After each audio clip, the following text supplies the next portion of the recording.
حق تقاته ولا تموتن إلا وأنتم مسلمون يا أيها الناس اتقوا ربكم الذي خلقكم من نفس واحدة وخلق منها زوجها وبث منهما رجالا كثيرا ونساء واتقوا الله الذي تساءلون به والأرحام إن الله كان عليكم رقيبا يا أيها الذين آمنوا اتقوا الله وقولوا قولا سديدا يصلح لكم أعمالكم ويغفر لكم ذنوبكم ومن يطع الله ورسوله فقد فاز فوزا عظيما أما بعد فإن خير الحديث كتاب الله وخير الهدي هدي محمد صلى الله عليه وسلم وشر الأمور محدثاتها وكل محدثة بدعة وكل بدعة ضلالة وكل ضلالة في النار۔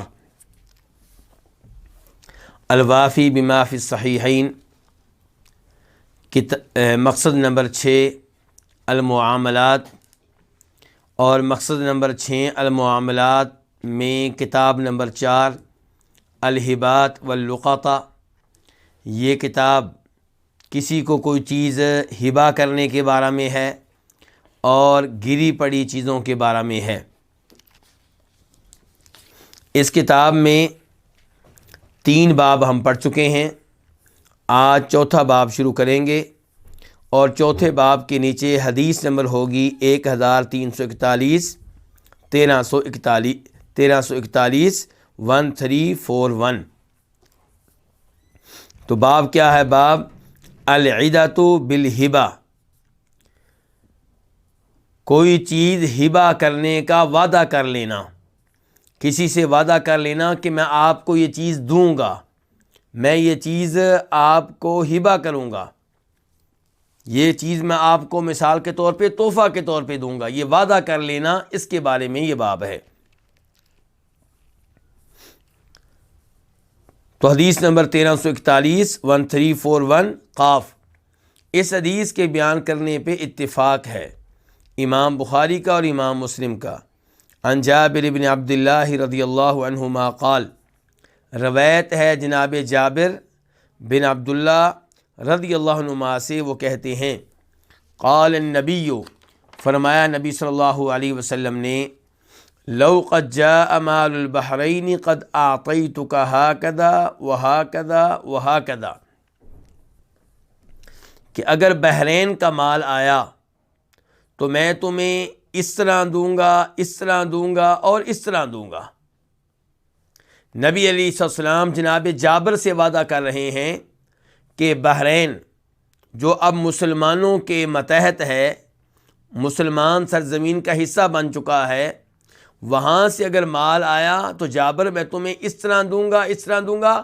اور بخاری کی دوسری روایت میں آتا ہے اور مسلم میں آتا ہے کہ جب آپ کہہ رہے تھے اس طرح دوں گا، اس طرح دوں گا، تو آپ نے دونوں ہاتھ ایسے کیے، یعنی کہ دونوں ہاتھ بھر کے 3 دفعہ دوں گا، ایک دفعہ، پھر ایک دفعہ، پھر ایک دفعہ، یعنی کہ دونوں لپ بھر کر دوں گا کہ اگر بحرین کا مال آیا تو قد اعطیتک ہکذا، میں تمہیں اس طرح دوں گا، ان کے دونوں لپ بھر کر دوں گا، وہکذا، اور اس طرح دوں گا، وہکذا، اور اس طرح دوں گا۔ جناب جابر کہتے ہیں فلم یجئ مال البحرین حتی قبض النبی صلی اللہ علیہ وسلم، تو بحرین کا مال نہیں آیا یہاں تک کہ نبی علیہ الصلوۃ والسلام فوت ہو گئے۔ فلما جاء مال البحرین، جب بحرین کا مال آیا تو امر ابو بکر فنادا، تو ابو بکر رضی اللہ عنہ نے ایک آدمی کو حکم دیا، فنادا، تو اس نے منادی کی، اس نے اعلان کیا، اعلان ہو رہا ہے جناب ابو بکر کی جانب سے۔ کیا اعلان ہوا کہ من کان لہ عند النبی صلی اللہ علیہ وسلم عیدا او دین فلیأتینا، جس کے پاس، جس کا نبی علیہ الصلوۃ والسلام کے ذمے کوئی وعدہ ہے، او دین، یا کوئی قرض ہے، پس وہ ہمارے پاس لازمی طور پہ آئے۔ نبی علیہ الصلوۃ والسلام نے اگر کسی سے کوئی وعدہ کر رکھا تھا تو جس سے وعدہ کیا تھا وہ ہمارے پاس آئے. یہ کون کہہ رہے ہیں؟ ابو بکر صدیق کہہ رہے ہیں رضی اللہ تعالی عنہ. یا اگر آپ نے کسی کا قرض ادا کرنا تھا تو وہ صاحب قرض ہمارے پاس آئے، یعنی کہ ہم اسے قرض واپس کریں گے، جو آپ نے وعدے کیے تھے ان کو ہم نبھائیں گے. یعنی کہ ابو بکر یہ کہنا چاہتے ہیں رضی اللہ عنہ کہ میں نے نبی علیہ الصلوۃ والسلام کی سیٹ سنبھالی ہے، آپ کا قائم مقام بنا ہوں، آپ کا خلیفہ بنا ہوں، تو میری ذمہ داریوں میں یہ بھی شامل ہے کہ آپ کے کیے ہوئے وعدوں کو پورا کروں اور جو قرض آپ نے لے رکھے تھے وہ میں ادا کروں. فَأَتَيْتُهُ، جناب جابر کہتے ہیں کہ میں ان کے پاس آیا. کن کے پاس؟ جناب ابو بکر رضی اللہ عنہ کے پاس. فَقُلْتُ، تو میں نے کہا، ان النبی صلی اللہ علیہ وسلم قال لی کذا و کذا، کہ بے شک نبی علیہ الصلوۃ والسلام نے مجھ سے اس طرح کہا تھا. یعنی کہ میں نے بتایا کہ آپ نے مجھ سے یہ وعدہ کیا تھا، اور وعدہ کرتے ہوئے آپ نے 3 دفعہ کہا تھا کہ تمہیں اس طرح مال دوں گا، اور آپ نے دونوں لب 3 بار بھر کر دکھائے تھے کہ یہ 3 لب میں تمہیں بھر کے دوں گا. فَحَثَا لِي حَثِیَہ، جناب جابر کہتے ہیں کہ ابو بکر رضی اللہ عنہ نے میرے لیے دونوں لب ایک دفعہ بھرے. مال موجود ہے، دونوں ہاتھ ابو بکر رضی اللہ عنہ نے بھر کر مجھے مال دیا. کتنی بار؟ ایک بار. فعددتها، تو میں نے اس مال کو شمار کیا. وہ جو لپ میں، دونوں لپوں میں جو مال بھر گیا تھا اس کو میں نے شمار کیا. فَإِذَا هِيَ 500، تو اچانک یہ 500 تھے. اچانک کا لفظ کیوں بولا جناب جابر نے؟ یعنی کہنا چاہتے ہیں کہ وہ مال جو جناب ابو بکر کے دونوں ہاتھوں میں آیا وہ میری توقع کے خلاف بہت زیادہ نکلا. 500 دینار ہو گیا. وہ 500 ہو گئے، دینار کا لفظ نہیں ہے، 500 ہو گئے. وقال، اور وہ کہنے لگے، کون کہنے لگے؟ ابو بکر، خذ مثلیہا، کہ اس جتنا 2 بار مزید لے لو، یعنی کہ اس کا 2 گنا لے لو. یعنی کہ اب تم نے شمار کر لیے 500 ہیں تو 500 اور لے لو، 500 اور لے لو، کتنے ہو جائیں گے؟ 1500. وقال، اور کہنے لگے خذ مثلیہا، کہ اس سے 2 گنا لے لو، 2 گنا لے لو، یعنی کہ جتنا تم نے اب لیا ہے ایسا ہی 2 بار مزید لے لو. تو اس باب سے کیا پتہ چلا کہ جب آپ کسی سے کو وعدہ کریں کہ میں آپ کو یہ چیز دوں گا تو اس وعدے کو نبھائیں. جب آپ نے اس سے کہہ دیا کہ میں آپ کو یہ ہدیہ دوں گا، یہ چیز ہبہ کروں گا، تو آپ اپنے وعدے پہ قائم و دائم رہیں، پیچھے نہ ہٹیں اور وہ چیز اسے دیں جس سے آپ وعدہ کر چکے ہیں. اور اگر آپ فوت ہو جاتے ہیں تو آپ کے وارثوں کو چاہیے کہ وہ آپ کے کیے ہوئے وعدے کو پورا کرنے کی کوشش کریں، اگرچہ ان پہ واجب نہیں ہے.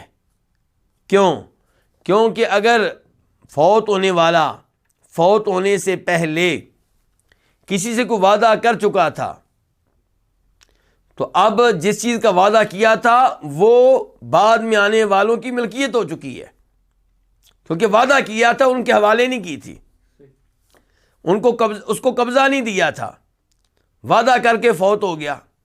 اب وہ چیز کن کی ہو چکی ہے؟ وارثوں کی ہو چکی ہے. تو اب وہ اگر اس وعدے کو نبھانے کی کوشش کریں تو بڑی عمدہ بات ہے، بڑی اچھی بات ہے. اور یہاں پہ اس حدیث کے اختتام پہ میں ایک وضاحت کرنا چاہوں گا.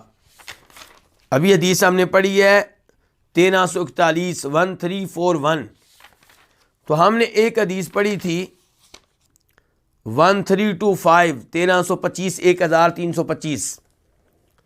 اس میں یہ آیا تھا کہ جناب عمر نے خیبر کی زمین تقسیم کی اور نبی علیہ الصلوۃ والسلام کی بیویوں کو اختیار دیا. کیا اختیار دیا؟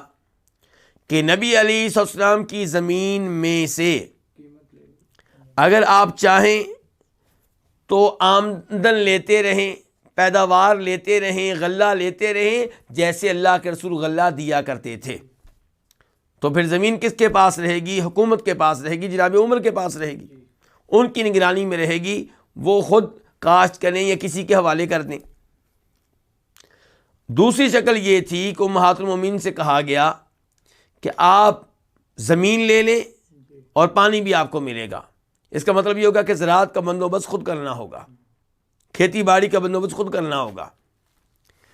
تو اس کے بعد الفاظ آئے ہیں کہ کچھ بیویوں نے غلے کو اختیار کیا اور کچھ بیویوں نے، آپ کی بیویوں نے، امہات المومنین نے زمین کو اختیار کیا، اور ام المومنین عائشہ ان میں سے ایک تھیں جنہوں نے کیا اختیار کیا تھا؟ زمین۔ تو اس پہ کسی بھائی نے سوال کیا ہے اور اچھا سوال ہے، وہ کہتے ہیں کہ جناب فاطمہ نبی علیہ الصلوۃ والسلام کی فوتگی کے بعد خلیفہ اول جناب ابوبکر کے پاس آتی ہیں اور کہتی ہیں کہ میرے باپ کی زمین میں میرا جو حصہ ہے میرے حوالے کرو، اور ابو بکر صدیق یہ کہتے ہیں کہ فرمایا تھا نبی علیہ الصلوۃ والسلام نے کہ ہم نبی جو ہوتے ہیں، ہم جو چھوڑ جائیں وہ صدقہ ہوا کرتا ہے۔ تو جناب فاطمہ کو تو مال نہیں ملا اللہ کے رسول کا چھوڑا ہوا، اور آپ کی بیویوں کو مل گیا ہے۔ تو یہ ایک اعتراض اٹھتا ہے۔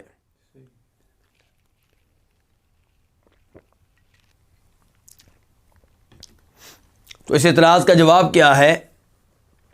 اس کا جواب یہ ہے کہ عمر فاروق نے آپ علیہ الصلوۃ والسلام کی ان بیویوں کو زمین کا مالک نہیں بنایا، زمین کا مالک نہیں بنایا۔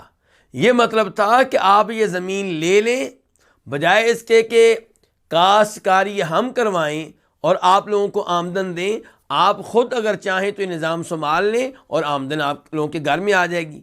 لیکن جب یہ فوت ہوں گی تو پھر وہ مال واپس حکومت کے پاس آ جائے گا۔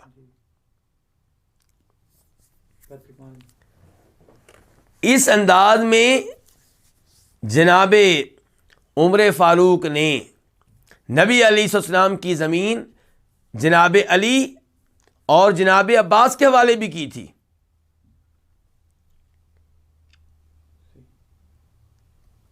کیونکہ وہ دونوں بھی نبی علیہ السلام کے آل بیت میں سے ہیں، تو ان کے حوالے کی تھی کہ آپ یہ زمین سنبھالیں اور اس میں کاشتکاری کریں وغیرہ، اور پھر جو آمدن آئے گی وہ تقسیم ہوگی جیسے اللہ کے رسول تقسیم کیا کرتے تھے۔ لیکن مالک بنانا تو ایسا نہیں ہے، یعنی کہ انبیاء کرام علیہم الصلوۃ والسلام کا مال کسی کی ملکیت نہیں ہوگا۔ بلکہ اس موقع پہ میں وہ روایت بھی آپ کے سامنے رکھنا چاہوں گا جس میں آپ فرما رہے ہیں، اور یہ بخاری شریف کی روایت ہے اور اس کا نمبر ہے 2776، اور مسلم شریف میں اس کا نمبر ہے 1760، اور ابو داؤد شریف میں اس کا نمبر ہے 2974۔ اس میں آپ کہہ رہے ہیں ما ترکت بعد نفقۃ النساء، کہ جو مال میں چھوڑ کے جاؤں گا تو میری بیویوں کا خرچہ نکال لینے کے بعد، اور جو اس زمین کو سنبھالیں گے، اس میں کام کاج کریں گے، اس پہ محنت کریں گے، ان کا خرچہ نکالنے کے بعد فہو صدقہ، وہ کیا ہوگا؟ صدقہ خیرات ہوگا۔ تو اس لیے جناب عمر فاروق نے یہ زمینیں ان کے حوالے کی ہیں، اس لیے نہیں کہ ان کو مالک بنا دیا ہے، بلکہ اس لیے کہ جب تک آپ موجود ہیں آپ خود ان کی نگرانی سنبھال لیں۔ حکومت نے بھی نگرانی کرنی ہے اور وہ خود بھی نگرانی کر سکتی ہیں۔ اس کے بعد باب نمبر 5، باب الہبۃ للولد والزوج، کہ اولاد کو اور خاوند کو یا بیوی کو کوئی چیز کیا کرنا؟ ہبہ کرنا۔ اگر کوئی آدمی اپنی اولاد کو کوئی چیز ہبہ کرتا ہے تو یہ کیسا ہے، اور اپنی بیوی کو ہبہ کرتا ہے، یا خاوند بیوی کو یا بیوی خاوند کو ہبہ کرتی ہے تو یہ کیسا ہے؟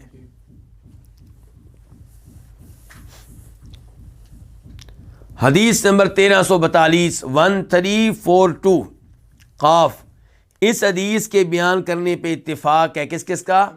امام بخاری کا اور امام مسلم کا۔ عن النعمان بن بشیر، روایت ہے جناب نعمان بن بشیر رضی اللہ تعالیٰ عنہما سے، ان اباہ اتی بہ الی رسول اللہ صلی اللہ علیہ وسلم، نعمان کہتے ہیں کہ ان کے والد کا نام کیا ہوگا؟ بشیر، کہ ان کے والد اتی بہ انہیں لے کر آئے، کن کو؟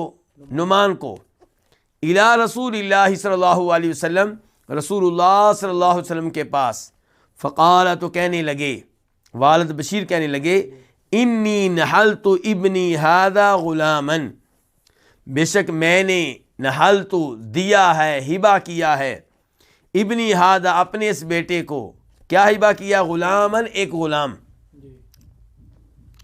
فقال، تو آپ نے کہا، اکل ولدک نحلت مثلہ، کیا اپنی ساری اولاد کو تو نے اس طرح کا ہبہ دیا ہے؟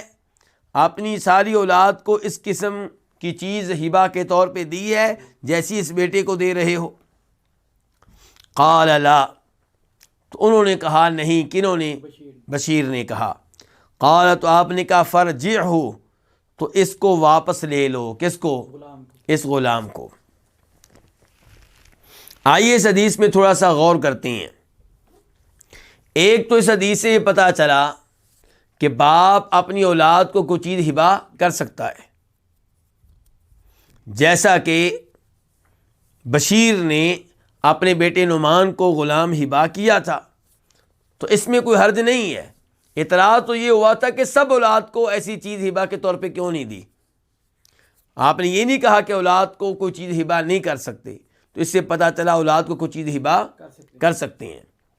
اچھا، یہیں سے ایک اور مسئلہ معلوم ہوا، وہ یہ کہ باپ اپنی اولاد کو کچھ چیز ہبہ کر سکتا ہے، اور یہاں پہ بشیر نے اپنے بیٹے نعمان کو کیا ہبہ کیا ہے؟ غلام۔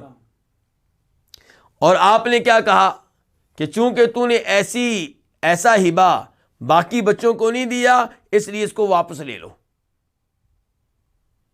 بشیر نے اپنا غلام کس کو دے دیا تھا؟ نعمان کو، اور آپ کیا کہہ رہے ہیں؟ نعمان سے کیا کر لو؟ واپس لے لو۔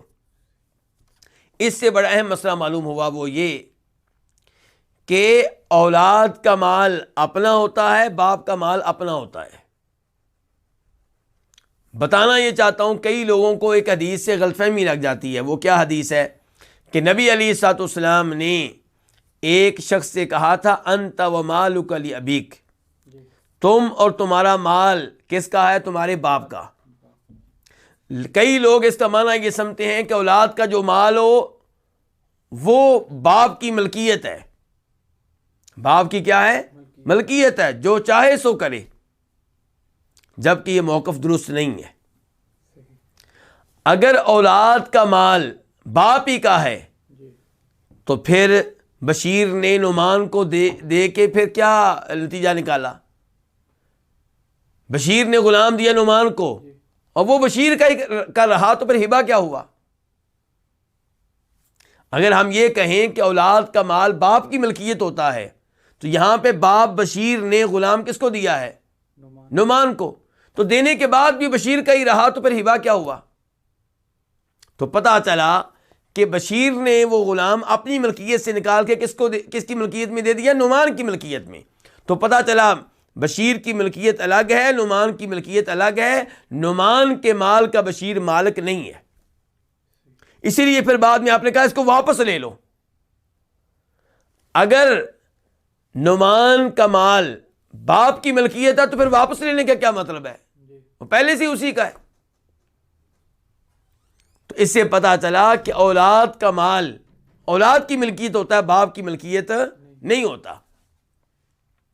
اور اسی لیے شریعت نے وراثت کا نظام قائم کیا ہے۔ بیٹا فوت ہو جائے تو اس کے وارثوں میں سے اس کا باپ بھی ہوگا، اور اگر بیٹے کا مال پہلے سے ہی باپ کا ہے تو باپ کو وارث کیوں بنایا گیا؟ اور پھر بیٹے کے مال کا وارث جو فوت ہوا ہے بیٹا، اس کے مال کا وارث اس کا بیٹا کیوں ہے؟ اگر وہ مال سارے کے سارا باپ ہی کا ہے، کس کا ہے؟ سارے کے سارا مال کس کا ہے؟ باپ کا ہے۔ تو پھر یہ شریعت یہ کیوں کہتی ہے کہ جب یہ فوت ہوگا تو اس کے باپ کو کچھ حصہ ملے گا، اس کی ماں کو کچھ حصہ ملے گا، کچھ حصہ اس کی مرنے والی کی بیوی کو ملے گا، کچھ حصہ اس کی اولاد کو ملے گا۔ جب وہ باپ کی ملکیت ہے تو ان کو پھر کہاں سے ملے گا؟ تو اس سے پتہ چلا کہ اولاد کا مال اولاد کی ملکیت ہوا کرتا ہے، باپ کی ملکیت نہیں۔ اچھا، پھر اس حدیث کا کیا مطلب ہے کہ انت و مالک لابیک، تم اور تمہارا مال تمہارے باپ کا ہے؟ تو وہاں پہ جو لام آئی ہے وہ ملکیت کا معنی نہیں دے رہی، وہ لام اباحت کا فائدہ دے رہی ہے کہ تمہارا مال تمہارے باپ کے لیے حلال ہے۔ یعنی کہ اگر تمہارا باپ محتاج ہو، اگر تمہارا باپ کیا ہو؟ محتاج ہو، اور اپنی حاجت کو یعنی کہ دور کرنے کے لیے، اپنی حاجت کو پورا کرنے کے لیے تمہارا کچھ مال لیتا ہے تو یہ اس کے لیے جائز ہے، اس پہ اسے گناہ نہیں ہوگا۔ تو یہ مال کب لینے کی اجازت ہے باپ کو؟ جب وہ محتاج ہو۔ جب اس کو حاجت نہیں ہے تو اولاد کا مال لینے کا اس کو حق نہیں ہے۔ دوسرے نمبر پہ اس حدیث کا مطلب یہ نہیں ہے کہ ایک بیٹے سے مال لے کے دوسرے بیٹے کو دے رہا ہے، ہاں اپنی حاجت کے لیے لے جب اس کو ضرورت ہو۔ تو وہ لام یہ بتانے کے لیے ہے کہ اولاد کا مال باپ کے لیے حلال ہے، جائز ہے، یہ نہیں ہے کہ باپ اس مال کا مالک ہے۔ اس کے بعد ایک اور مسئلہ اس حدیث کے ذریعے سمجھتے ہیں، وہ یہ کہ اگر کوئی شخص اپنی زندگی میں اپنے کسی ایک بیٹے کو تحفہ دیتا ہے، ہبہ کرتا ہے، کوئی چیز ہدیتاً دیتا ہے، تو اس حدیث سے پتہ چلا کہ سب اولاد کو برابری کی بنیاد پہ ایسا ہی ہبہ دینا پڑے گا، ایسا ہی ہدیہ دینا پڑے گا۔ ایسا ہی ہے؟ چلیں، اچھا اب سوال پیدا ہوگا کہ اولاد میں بیٹے بھی ہیں بیٹیاں بھی ہیں، تو بیٹی کو بیٹے کے برابر ہبہ ملے گا یا وراثت والے قانون کے مطابق آدھا ملے گا؟ وراثت کا قانون کیا ہے؟ للذکر مثل حظ الانثیین۔ جب یہ باپ فوت ہو جائے تو بیٹے کو اگر وراثت میں سے 100 روپیہ ملے گا تو بیٹی کو کتنا ملے گا؟ 50 روپیہ۔ لیکن اگر زندگی میں باپ بیٹے کو کوئی چیز ہبہ کے طور پہ دیتا ہے تو بیٹی کو کتنا ملے گا؟ برابر ملے گا۔ سعودی عرب کے علماء کرام عام طور پہ یہ رائے رکھتے ہیں کہ زندگی میں اگر بیٹے کو کوئی باپ کوئی چیز ہدیہ کے طور پہ دیتا ہے، ہبہ کے طور پہ دیتا ہے، تو بیٹی کو اس کا آدھا دے گا۔ بیٹے کو اگر 100 روپے کی چیز دی ہے تو بیٹی کو 50 روپے کی دینا ضروری ہوگی۔ یہ موقف کن کا ہے؟ سعودی علماء کرام کا اور علماء حنابلہ کا بھی۔ لیکن یہاں پہ پاک و ہند کے علماء حدیث کو سعودی عرب کے علماء کرام سے اختلاف ہے، اور اس سے پتہ چلا کہ ہمارے پاک و ہند کے علماء حدیث سعودی عرب کے علماء کرام کی اندھی تقلید نہیں کرتے۔ دلائل کی بنیاد پہ عام طور پہ علماء اہل حدیث اور علماء سعودیہ کا موقف عام طور پہ ایک ہوتا ہے، لیکن جہاں پہ حدیث کی بنیاد پہ اختلاف ہو تو اختلاف بھی ہوتا ہے۔ تو یہاں پہ ہمارے علماء کرام کا موقف کیا ہے؟ برابری ہوگی۔ زندگی میں اگر کوئی والد اپنے بچوں کو کچھ چیز ہبہ کرتا ہے تو اس میں کیا ہوگی؟ برابری ہوگی۔ اور یہاں اس مسئلے میں اگر میں بھول نہیں رہا تو علماء اہل حدیث علماء حنفیہ کے ساتھ ہیں۔ کن کے ساتھ ہیں؟ علماء احناف کے ساتھ ہیں اور دیگر علماء کرام کے ساتھ ہیں۔ علماء احناف اس مسئلے میں اکیلے نہیں ہیں، اور بھی علماء کرام ہیں جن کی یہ رائے ہے۔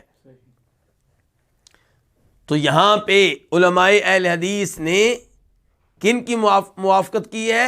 ان علماء کرام کی جو حدیث کے مطابق ہیں۔ تو علماء اہل حدیث حدیث کی طرف دیکھتے ہیں، وہ یہ نہیں دیکھتے کہ کون اس موقف کو اپنائے ہوئے کون اس موقف کو اپنائے نہیں ہوئے۔ تو بہرحال اچھا اب کہاں سے پتا چلا کہ برابری ہوگی زندگی میں؟ کیونکہ اللہ کے رسول نے الفاظ کیا استعمال کیے، دیکھیں مسئلہ کیسے اخذ کیا جاتا ہے۔ اکل ولدک نحلت مثلہ مثلہ، اور لفظ کیا بولا؟ ولد۔ اپنی ساری اولاد کو اس جتنا ہبا کیا ہے، اس جتنا ہدیہ دیا ہے، تحفہ دیا ہے، تو اولاد کا لفظ جو ہے یہ مذکر کے لیے بھی ہے، مؤنث کے لیے بھی ہے، نر کے لیے بھی ہے، مادہ کے لیے بھی ہے، میل کے لیے بھی ہے، فیمیل کے لیے بھی ہے۔ اور پھر آپ نے کیا کہا؟ مثلہ، تو اس لیے سے پتہ چلا کہ زندگی میں جب کوئی آدمی اپنی اولاد میں کوئی چیز تقسیم کرنا چاہے گا تو اس میں کیا چلے گی؟ برابری چلے گی، مساوات ہوگی اس میں۔ البتہ اگر وہ فوت ہو چکا ہے، وراثت تقسیم ہوگی، تو وہاں لڑکے کو لڑکی سے ڈبل حصہ ملے گا، لڑکی کے حصے کے 2 گنا ملے گا۔ اس حدیث سے ایک مسئلہ اور بھی معلوم ہوا، وہ کیا کہ عام طور پہ شریعت یہ کہتی ہے کہ آپ جب کسی کو کوئی چیز تحفہ کے طور پہ دے چکے ہوں، گفٹ کر چکے ہوں، تو اب آپ کو یہ حق حاصل نہیں ہے کہ اس سے واپس مانگیں، اس سے واپس لیں، اس کا آپ کو حق حاصل نہیں ہے۔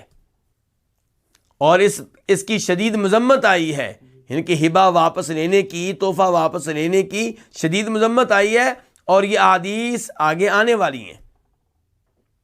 لیکن باپ جو ہے وہ بیٹے کو کوئی چیز ہبہ کے طور پہ دے کر واپس لے سکتا ہے۔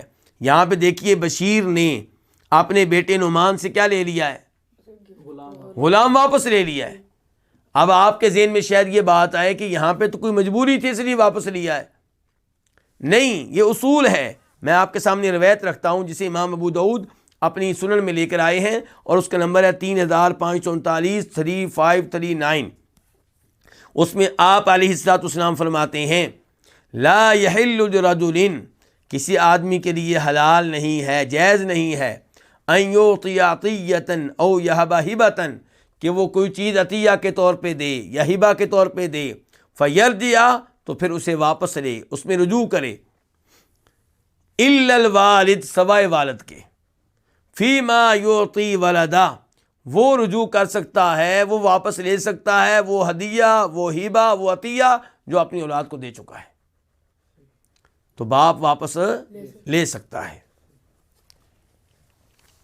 تو آپ دیکھیں اس مختصر سی حدیث سے ہمیں کتنے مسائل معلوم ہو گئے۔ تو نبی علیہ الصلوۃ والسلام کی حدیث میں بڑی برکت ہے، بڑے فوائد ہیں، بڑے ان سے مسائل معلوم ہوتے ہیں، احکام معلوم ہوتے ہیں۔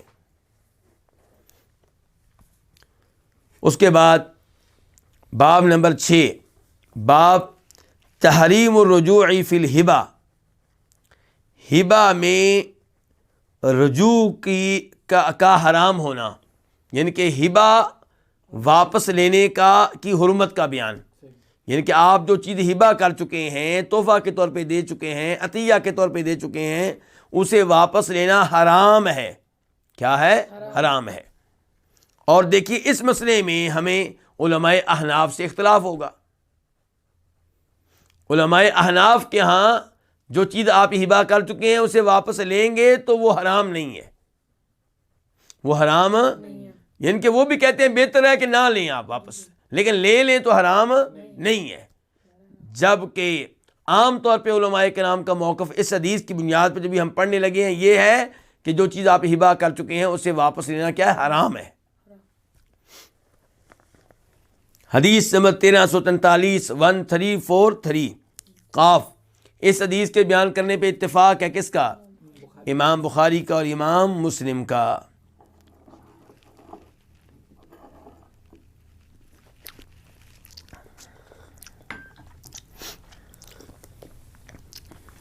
عن ابن عباس رضی اللہ عنہما، روایت ہے جناب عبداللہ ابن عباس رضی اللہ عنہما سے، قال، وہ کہتے ہیں، قال النبی صلی اللہ علیہ وسلم، فرمایا نبی صلی اللہ علیہ وسلم نے، العائد فی ہبتی کالکلب یقیء ثم یعود فی قیئہ، العائد فی ہبتہ، اپنی ہبہ کردہ چیز کو واپس لینے والا، اپنی ہبہ کردہ چیز کو واپس لینے والا، کالکلبی، کس کی طرح ہے؟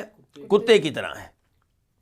یقیء، کتے کی طرح ہے کہ کتا کیا کرتا ہے؟ یقیء کیا کرتا ہے؟ ثم یعود فی قیئہ، پھر اپنی قے کو واپس لے لیتا ہے، یعنی کہ چاٹ لیتا ہے. پیٹ بھر جاتا ہے، قے کر دیتا ہے، تھوڑی دیر کے بعد اسی قے کو کھا رہا ہوتا ہے، چاٹ رہا ہوتا ہے. تو آپ علیہ السلام فرما رہے ہیں کہ اپنی ہبہ کردہ چیز کو واپس لینے والا اس کتے کی طرح ہے جو قے کرتا ہے پھر اپنی قے کو چاٹ لیتا ہے. وفی روایت للبخاری، اور بخاری شریف کی ایک روایت میں ہے، قال، وہ کہتے ہیں کہ قال النبی، فرمایا نبی صلی اللہ علیہ وسلم نے، لیس لنا مثل السوء، ہمارے لیے گندی مثال نہیں ہونی چاہیے، ہمارے لیے گندی مثال نہیں ہونی چاہیے. الذی یعود فی ہبتہ، جو اپنی ہبہ کردہ چیز میں رجوع کرتا ہے، اسے واپس لیتا ہے، کل بھی وہ اس کتے کی طرح ہے، یرجو فی قیہ، جو اپنی قے کو چاٹ لیتا ہے.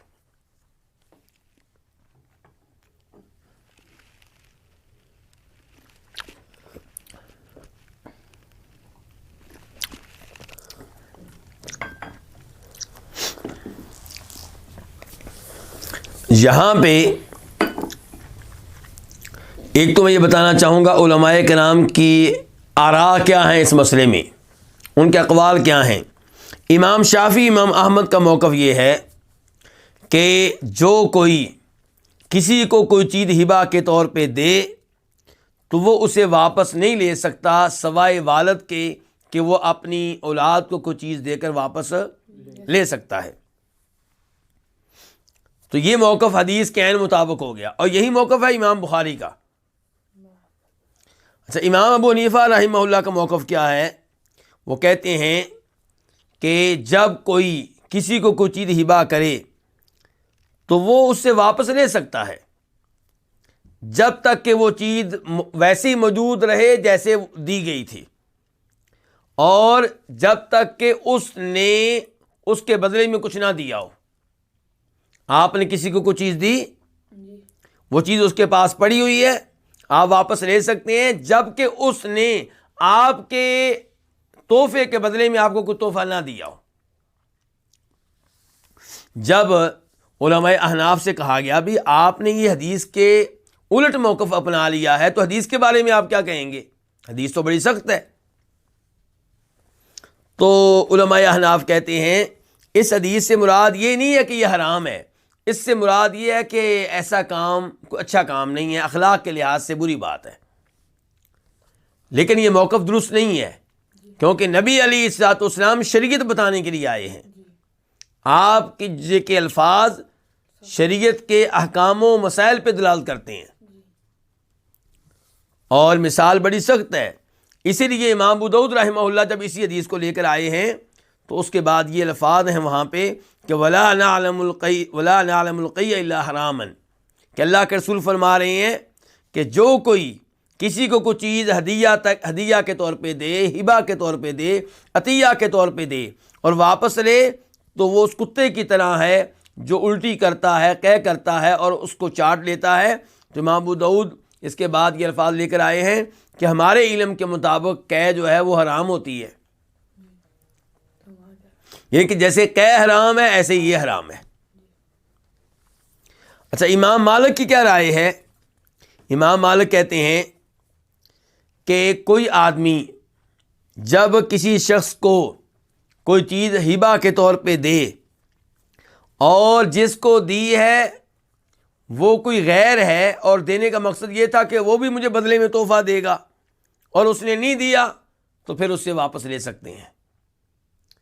تو یہ امام مالک ہیں، وہ امام ابو حنیفہ ہیں، لیکن اس مسئلے میں جو درست رائے ہے وہ امام شافعی اور امام احمد کی ہے، کیونکہ دلائل کے عین مطابق ہے.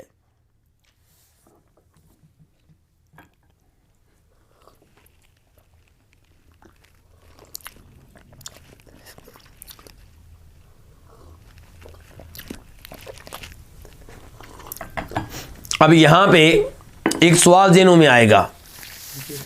سوال کیا ہے؟ باب کیا تھا؟ باب یہ تھا کہ الہبۃ للولد والزوج، اپنی اولاد کو کوئی چیز ہبہ کے طور پہ دینا یا اپنی بیوی کو کوئی چیز ہبہ کے طور پہ دینا. وہ اوپر والا باب جو تھا، اس سے پہلے والا باب کیا تھا؟ الہبۃ للولد وزوجہ، کہ باب نمبر 5 کی بات کر رہا ہوں، باب نمبر 6 کی بات نہیں کر رہا، باب نمبر 5 کی بات کر رہا ہوں کہ اولاد کو یا بیوی کو کوئی چیز کیسے دینا؟ ہبہ کے طور پہ دینا. تو خاوند جو چیز ہبہ کے طور پہ بیوی کو دے یا بیوی جو چیز ہبہ کے طور پہ کس کو دے؟ خاوند کو دے.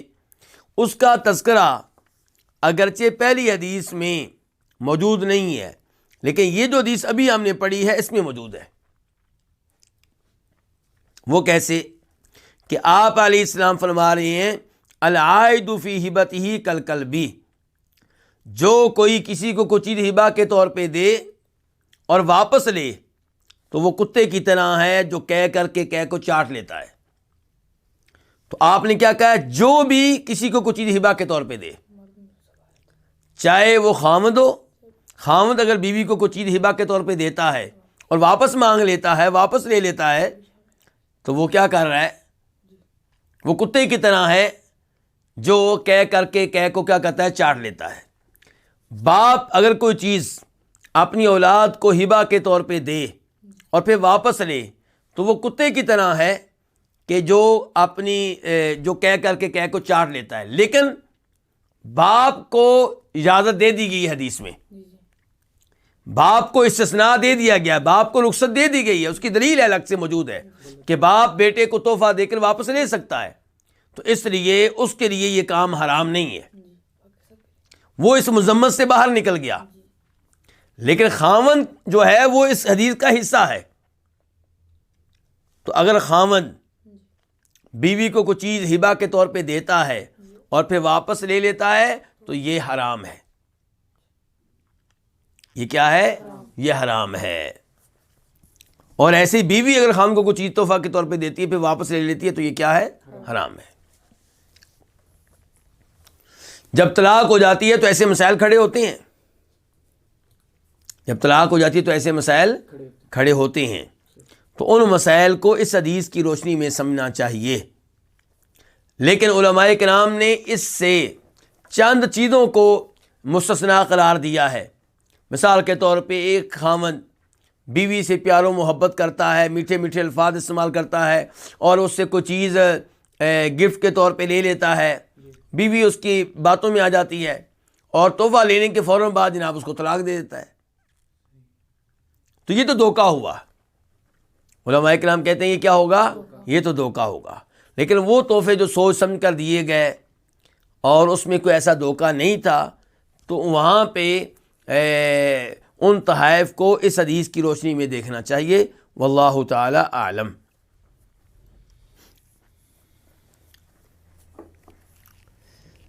اس کے بعد باب نمبر 7، باب حل یشتری صدقتہ، کیا اپنے صدقہ کو خرید سکتا ہے؟ یعنی کہ آپ نے کچھ چیز کسی کو صدقہ کے طور پہ دی اور جس کو صدقہ کے طور پہ دی اب وہ ظاہر اس کا مالک بن چکا ہے، ہو سکتا ہے تھوڑی دیر کے بعد وہ چیز بیچ رہا ہو، تو کیا آپ وہ چیز خرید سکتے ہیں؟ یہ باب ہے. حدیث نمبر 1344 1344 قاف. اس حدیث کے بیان کرنے پہ کیا ہے؟ اتفاق ہے امام بخاری کا اور امام مسلم کا. عن عبداللہ بن عمر رضی اللہ عنہما ان عمر بن الخطاب حمل على فرس فی سبیل اللہ فوجدہ یباع. عبداللہ بن عمر رضی اللہ عنہما سے روایت ہے کہ بے شک عمر بن خطاب رضی اللہ تعالیٰ عنہ نے حمل علی فرس فی سبیل اللہ، ایک گھوڑے پہ اللہ کی راہ میں کسی کو سوار کر دیا. ایک گھوڑے پہ اللہ کی راہ میں کسی کو کیا کر دیا؟ سوار کر دیا. اس سے مراد کیا ہے؟ مراد یہ ہے کہ اپنا ایک گھوڑا کسی آدمی کو اللہ کی راہ میں دے دیا، اللہ سے ثواب لینے کے لیے اس کو دے دیا تاکہ وہ اس پہ بیٹھے، اس پہ جہاد کرے، اور اس کو اللہ کی راہ میں استعمال کرے. یعنی کہ اس کو مالک بنا دیا ہے, اس کو یہ چیز دے دی ہے لیکن صدقہ کے طور پہ دی ہے, چیز دے دی ہے لیکن صدقہ کے طور پہ دی ہے. فوجدہ یباع, جناب عمر فاروق نے اس گھوڑے کو اس حال میں پایا کہ یباع, اس کو بیچا جا رہا تھا, اس کی بیع ہو رہی تھی. فاراد ان یبتاعہ, تو جناب عمر فاروق نے چاہا ان یبتاعہ کہ اس کو خرید لیں, اس کو کیا کر لیں, خرید لیں. اور یہاں پہ میں بتانا چاہوں گا کہ بخاری شریف کی ایک اور روایت ہے جس کا نمبر ہے 2623 2623. تو وہاں پہ یہ الفاظ ہیں, جناب عمر فاروق خود کہتے ہیں کہ میں نے اس کو خریدنا چاہا اور مجھے امید تھی کہ وہ مجھے سستے دام پہ فروخت کر دے گا. کیوں؟ کیونکہ میں نے اس کو دیا تھا, میں نے اس کو دیا تھا تو مجھے کیا کرے گا, وہ سستے دام بیچ دے گا, قیمت میرے ساتھ اتنی نہیں لگائے گا جتنی باقی لوگوں کے ساتھ لگائے گا.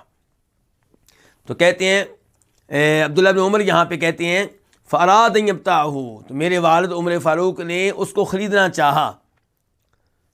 فسأل رسول اللہ صلی اللہ علیہ وسلم, تو سوال کیا اس بارے میں کس سے, رسول اللہ صلی اللہ علیہ وسلم سے, کہ کیا میں خرید سکتا ہوں یا نہیں.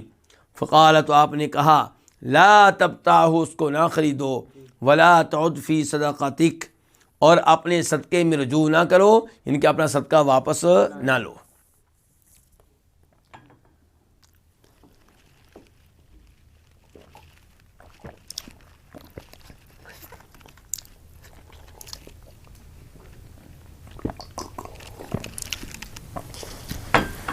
تو یہاں پہ سوال پیدا ہوتا ہے کہ یہ صدقے میں رجوع کیسے ہو سکتا ہے. رجوع اس طرح ہے, میں نے اسی لیے بخاری کی ایک اور روایت کے کچھ الفاظ آپ کے سامنے رکھے تھے کہ جناب عمر فاروق ایک اور روایت میں کہتے ہیں مجھے امید تھی کہ وہ مجھے سستے دام بیچ دے گا. مثال کے طور پہ گھوڑا جو جناب عمر فاروق نے اس کو دیا وہ ہے 100 دینار کا, 100 درہم کا کہنے آپ فرض کر رہے ہیں ہم. اب جناب عمر فاروق خریدیں تو کتنے میں دے گا, 90 میں. اس کا مطلب ہے جناب عمر فاروق نے 10 درہم واپس لے لیے, 10 درہم کیا کر لیے, واپس لے لیے ہیں.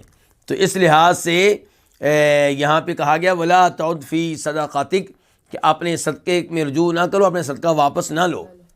اللہ کی راہ میں جو چیز دے چکے ہو اسے واپس نہ لو.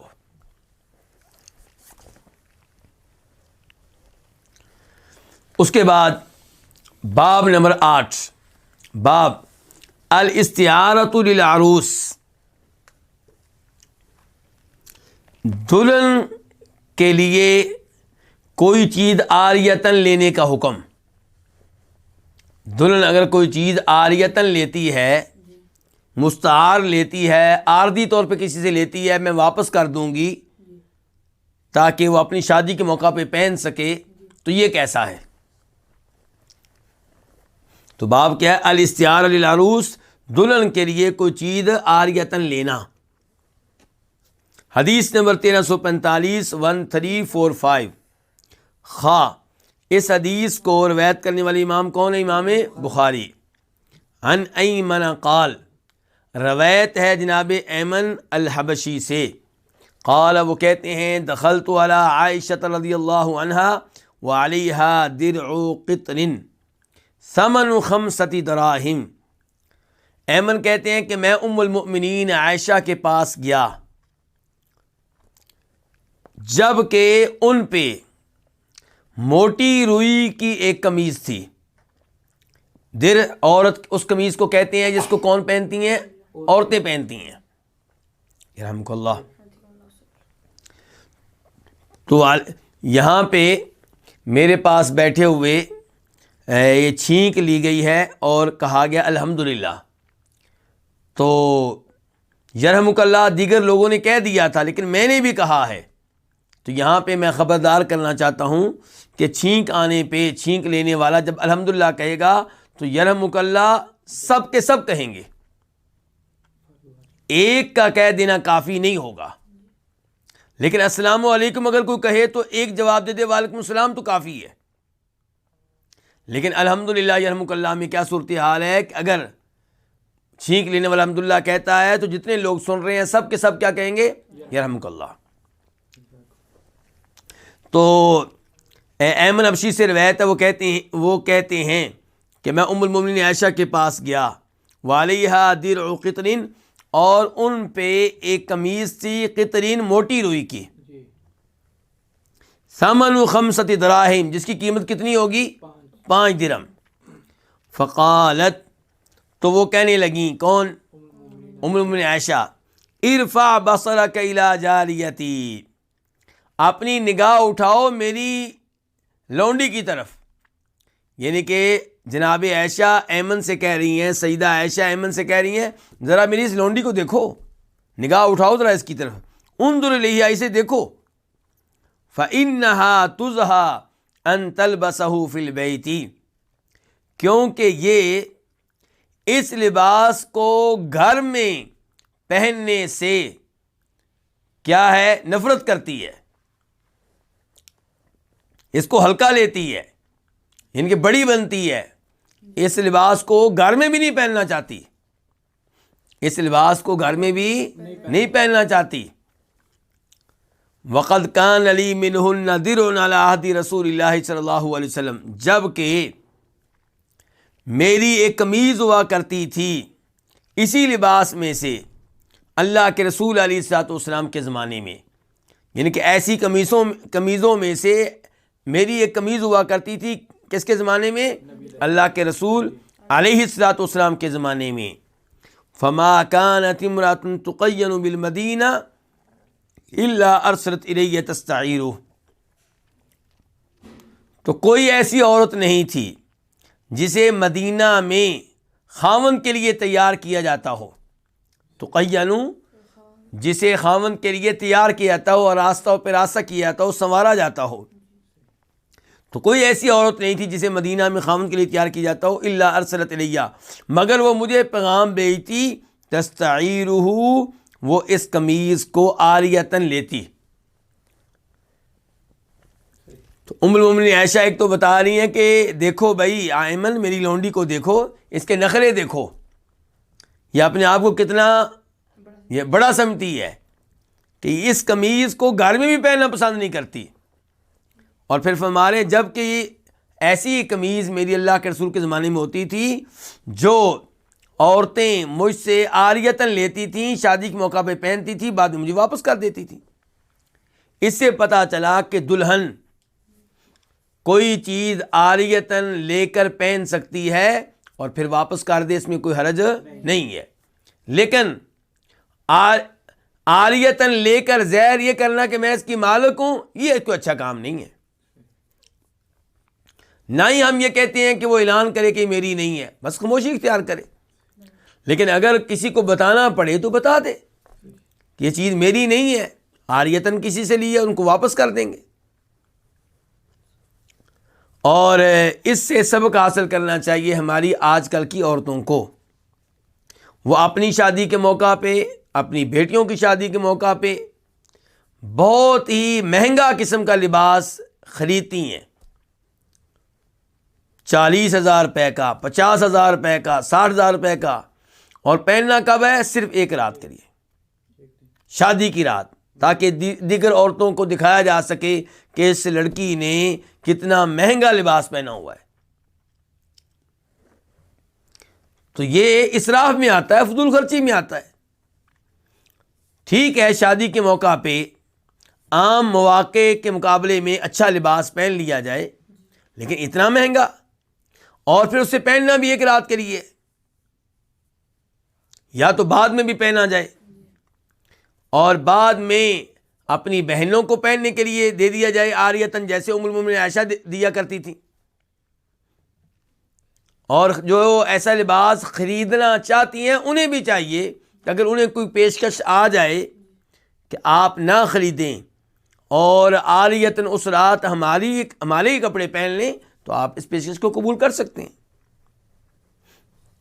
اس میں کوئی حرج نہیں ہے۔ لیکن اگر آپ کہتے ہیں نہیں جی ہمیں کوئی ضرورت نہیں ہے کہ ہم کسی کا پہنیں، کوئی بات نہیں، آپ مناسب مہنگا لباس لے لیں لیکن اسراف نہ کریں، بعد میں غریب لوگوں کو پہننے کے لیے دیں، یا تو ان کو مالک بنا دیں کسی ایک فیملی کو، تو یا کبھی ان کو دے دیا کبھی ان کو دے دیا، اور غریبوں کی شادی آسان ہو جائے گی۔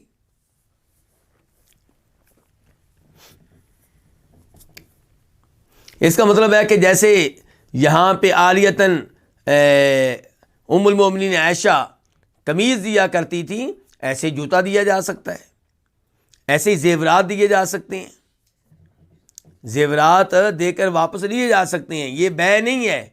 کوئی پریشان نہ ہو جائے کہ جی آپ نے تو کہا تھا ایک ہاتھ سے دیں ایک ہاتھ سے لیں، وہ بے کی بات ہو رہی ہے۔ یہ عاریتاً آپ نے زیورات دینا تھا کہ وہ پہن لے پھر واپس لے لینا، اس میں کوئی حرج نہیں ہے۔ اس کے بعد باب نمبر 9، باب العمرہ والرقبہ۔ یہ باب کس کے بارے میں ہے؟ عمرہ کے بارے میں، رقبہ کے بارے میں۔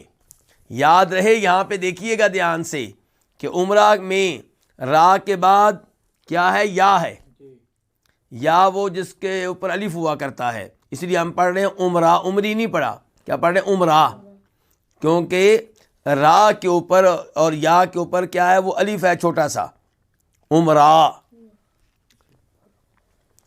اچھا تو یہ وہ عمرہ نہیں ہے جو بیت اللہ میں ہوتا ہے احرام پہن کے، کیونکہ اس عمرہ میں را کے بعد کیا آتی ہے؟ ہے، یا جس کو ہم ہا بھی کہہ سکتے ہیں وہ آتی ہے۔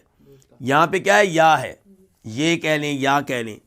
تو باب ہے عمرہ کے بارے میں اور رقبہ کے بارے میں۔ اچھا جی، عمرہ کس کو کہتے ہیں؟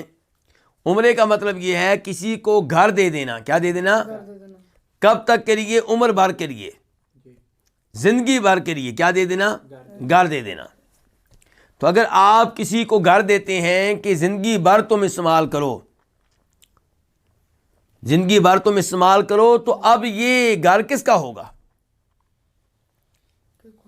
کیا اس کو تحفہ شمار کیا جائے گا کہ وہ اب اس کا ہے اور اس کے بعد اس کے بیٹوں کا ہے، یا اس کو عاریتاً قرار دیا جائے گا اور یہ واپس لے لیا جائے گا بعد میں؟ یہ باب ہے عمرہ کے بارے میں، والرقبہ، اور رقبہ کے بارے میں۔ عمرہ کا لفظ جو ہے عمر سے ہے، عمر کس کی کتنی عمر ہے اس وہاں سے یہ ماخوذ ہے۔ رقبہ کس سے ہے؟ یہ انتظار کے معنی میں ہے۔ رقبہ کس کے معنی میں ہے؟ انتظار کے معنی میں، جیسے کہ قرآن میں آتا ہے لا یرقبون فیکم الا ولا ذمہ، اس کے علاوہ بھی یہ لفظ استعمال ہوا ہے بہرحال۔ تو اس کا معنی کیا آتا ہے جی؟ انتظار کا۔ تو اس کا معنی مفہوم اب کیا ہے؟ رقبہ کا ایک مفہوم یہ ہے کہ جو معنی عمرہ کا ہے وہی رقبہ کا ہے، جو معنی عمرہ کا ہے وہی کیا ہے؟ رقبہ کا ہے۔ ایک ہی چیز کے دو نام ہیں، ایک ہی چیز کے دو نام ہیں۔ دوسرا موقف یہ ہے کہ نہیں، یہ اس سے مختلف ہے۔ رقبہ عمرہ سے کیا ہے؟ مختلف ہے۔ رقبہ میں کیا ہوگا؟ اس میں انتظار کا معنی پایا جائے گا۔ کیا؟ کہ آپ نے کسی کو کوئی مکان دیا اور اس کے بعد یہ مکان کس کا ہوگا؟ اس میں انتظار ہوگا۔ اس میں کیا ہوگا؟ انتظار ہوگا۔ اگر وہ شخص جس کو مکان دیا گیا ہے وہ پہلے فوت ہو جائے تو مکان واپس آ جائے گا اس کے پاس جس نے دیا تھا، اور اگر دینے والا فوت ہو جائے تو مکان اب کس کا ہو جائے گا؟ جس نے لیا تھا۔ تو یہ دو معنی ہیں۔ امام بخاری رحمہ اللہ کے انداز سے معلوم ہوتا ہے کہ انہوں نے عمرہ اور رقبہ کو ایک ہی معنی میں استعمال کیا ہے۔ عمرہ اور رقبہ کو ایک ہی معنی میں استعمال کیا ہے کہ یہ باب ہے اس مکان کے بارے میں جو عمر بھر کے لیے دیا گیا ہے۔ تو باب کیا ہے جی؟ حدیث نمبر کیا ہے؟ 1346، 1346 قاف۔ اس حدیث کے بیان کرنے پہ اتفاق ہے کس کا؟ امام بخاری کا اور امام مسلم کا۔ عن ابی ہریرہ رضی اللہ عنہ عن النبی صلی اللہ علیہ وسلم قال، روایت ہے جناب ابو ہریرہ رضی اللہ تعالیٰ عنہ سے وہ روایت کرتے ہیں نبی علیہ الصلوۃ والسلام سے کہ آپ نے فرمایا العمرہ جائزۃ، عمرہ جو ہے جائزۃ، کیا مطلب ہے جائزہ؟ جائزہ کا معنی یہاں پہ یہ ہوگا کہ نافذ ہوگا، درست ہوگا۔ عمرہ کیا ہوگا؟ درست ہوگا، نافذ ہوگا، جاری و ساری رہے گا۔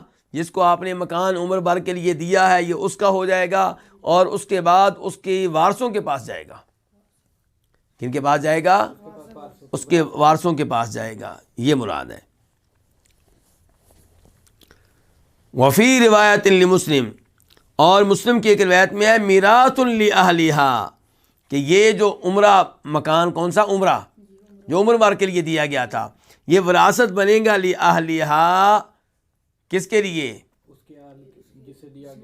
اس کے مالکوں کے لیے، اس جس کو آپ نے دیا ہے اس کی وراثت بن جائے گا، یعنی کہ اس کے جو وارث ہوں گے وہ اب اس کو لیں گے۔ تو میراثن، یہ عمرہ جو ہے یہ وراثت بن جائے گا، مال وراثت بن جائے گا لأہلہا، کس کی؟ جس کو دیا گیا ہے، جس کو دیا گیا ہے۔ تو یہ اس کے باقی جو اس کا طریقہ ہے مال وراثت ہے اس کا یہ بھی حصہ بن جائے گا، یعنی کہ یہ اس کے وارثوں کے پاس اب جائے گا۔ تو حدیث اس معاملے میں کیا ہو گئی ہے؟ واضح ہو گئی ہے۔ لیکن یہاں پہ یہ بات یاد رہے کہ اگر کوئی کسی کو مکان دیتا ہے چند سالوں کے لیے، 1 سال کے لیے، 2 سال کے، 3 سال کے لیے، تو یہ جیسے معاہدہ ہوا ہے اس کے مطابق واپس لے لیا جائے گا۔ اور ایسے اگر آپ کہتے ہیں صاف صاف، آپ کہتے ہیں تمہیں دے رہا ہوں اس وقت تک کے لیے جب تک تم زندہ ہو، جب تم فوت ہو جاؤ گے تو میں تم سے واپس لے لوں گا، یہ واضح بات ہو جائے پھر بھی واپس آ جائے گا مکان، پھر مکان کیا ہوگا؟ واپس آ جائے گا۔ لیکن اگر آپ مبہم بات کرتے ہیں کہ عمر بھر کے لیے، تمہاری عمر بھر کے لیے ہے، تو اس حالت میں نبی علیہ السلام نے فیصلہ کیا ہے کہ یہ مکان اسی کا ہو جائے گا اب جس کو دیا گیا ہے، اور اس کے بعد اس کے وارثوں کو ملے گا۔ حدیث نمبر 1347 1347 قاف، اس حدیث کے بیان کرنے پہ اتفاق ہے کس کا؟ امام بخاری کا اور امام مسلم کا۔ عن جابر رضی اللہ عنہ قال، روایت ہے جناب جابر بن عبداللہ رضی اللہ تعالیٰ عنہ سے، قال، وہ کہتے ہیں قضى النبی صلی اللہ علیہ وسلم بالعمرہ انہا لمن وہبت لہ، کہ فیصلہ کیا تھا نبی علیہ الصلوۃ والسلام نے کس کے بارے میں؟ عمرہ کے بارے میں، ان اس مکان کے بارے میں، اس زمین کے بارے میں جو آپ نے دی ہے، کب تک کے لیے؟ زندگی بھر کے لیے۔ تو اس کے بارے میں آپ نے فیصلہ کیا تھا کہ انہا، کہ بے شک یہ جو مکان ہے، یہ جو گھر ہے، لمن وہبت لہ، یہ اس کی ملکیت ہوگا جس کو ہبہ کے طور پہ دیا گیا ہے، جس کو دیا گیا اب اسی کا قرار پائے گا، یعنی کہ اس کے بعد پھر کس کو مل جائے گا؟ اس کے وارثوں کو مل جائے گا، تو یہ مکان اس کی وراثت بنے گا۔ وفی روایت لمسلم، اور مسلم کی ایک روایت میں ہے قال، آپ نے کہا، کس نے کہا؟ جناب جابر نے کہا۔ مسلم کی ایک روایت میں ہے قال، کہا کس نے؟ جابر نے رضی اللہ تعالیٰ عنہ، انما العمر التي اجاز رسول اللہ صلی اللہ علیہ وسلم، سوائے اس کے نہیں وہ عمرہ جس کو اللہ کے رسول نے درست قرار دیا، جس کو اللہ کے رسول نے کیا قرار دیا؟ درست قرار دیا، اور جس کے بارے میں آپ نے کہا تھا کہ یہ ہمیشہ ہمیشہ کے لیے اس کا ہو جائے گا جس کو دے دیا گیا ہے، تو یہ کون سا ہے؟ اس کی وضاحت آ رہی ہے، سوائے اس کے نہیں وہ عمرہ جس کو اللہ کے رسول نے درست قرار دیا، ان یقولا، وہ کیا ہے کہ وہ کہے، کون کہے؟ دینے والا، کہ ہی لکا، یہ تمہارے لیے ہے، والی عاقبک، اور یہ کس کے لیے ہے؟ تمہارے وارثوں کے لیے ہے، تمہاری اولاد کے لیے ہے، یہ تمہارا ہے اور تمہاری اولاد کا ہے، تمہارے وارثوں کا ہے۔ یہ تو بالکل واضح ہو گیا، یہ کیا ہو گیا؟ بالکل واضح ہو گیا۔ تو یہاں پہ تو صاف صاف وہ کہہ رہا ہے تمہارا اور تمہارے وارثوں کا ہے، تمہاری اولاد کا ہے، تو اس میں کوئی شک و شبہ نہیں، یہ تو اسی کا رہے گا۔ لیکن اگر یہ کہا جائے کہ عمر بھر تمہارا ہے، پھر بھی جس کو دیا گیا اس کا اور اس کے وارثوں کا ہوگا۔ فَأَمَّا إِذَا قَالَ، جب وہ کہے، جناب جابر کہہ رہے ہیں، جب وہ کہے، کون؟ دینے والا، کہ ہی لَکَ مَا عِشْتَ، یہ تمہارے لیے ہے جب تک تم کیا رہو؟ زندہ رہو. فإنها ترجع إلى صاحبها، تو بے شک یہ مکان جو ہے واپس آ جائے گا کس کی طرف؟ إلى صاحبها، اس کے اصل مالک کی طرف جس نے دیا تھا. تو اب صورتحال یہ ہے کہ اگر یہ کہا جائے کہ یہ مکان تمہارا اور تمہارے بعد تمہاری اولاد کا ہے تو یہ اسی کا ہوگا جس کو دیا گیا ہے. اور اگر کہا جائے یہ عمر بھر کے لیے تمہارا ہے تو پھر اللہ کے رسول نے فیصلہ کر دیا ہے کہ یہ کس کا رہے گا؟ اس کا جس کو دے دیا گیا، اس کے بعد اس کے وارثوں کا ہوگا. لیکن اگر کوئی ایسا لفظ استعمال کیا جائے جس سے واضح طور پہ پتہ چل رہا ہو کہ یہ تمہارے مرنے تک تمہارا ہے، اس کے بعد تمہارا نہیں ہوگا، تو پھر یہ اصل مالک کے پاس واپس آ جائے گا. یہ یہاں پہ جو کہا گیا نا ہی لک ما عشت، یہ تمہارا ہے جب تک تم زندہ ہو، اس سے مراد یہ ہے کہ تمہاری رہائش کے لیے ہے. اور یہاں پہ لفظ عمرہ نہیں ہے، عمرہ لفظ یہاں پہ نہیں آیا. اس کے بعد باب نمبر 10، باب من وجد لقطۃ فلیعرفها، جو کوئی گری پڑی چیز پالے. لقطہ گری پڑی چیز کو کہتے ہیں، گری پڑی چیز جو آپ کو مل جاتی ہے، لوارث پڑی ہے. جو پائے لقطہ، کوئی گری پڑی چیز، فلیعرفها، چاہیے کہ اس کی تشہیر کرے. اس کی کیا کرے؟ تشہیر کرے، اس کا اعلان کرے. حدیث نمبر 1348 1348 قاف. اس حدیث کے بیان کرنے پہ اتفاق ہے کس کا؟ امام بخاری کا اور امام مسلم کا.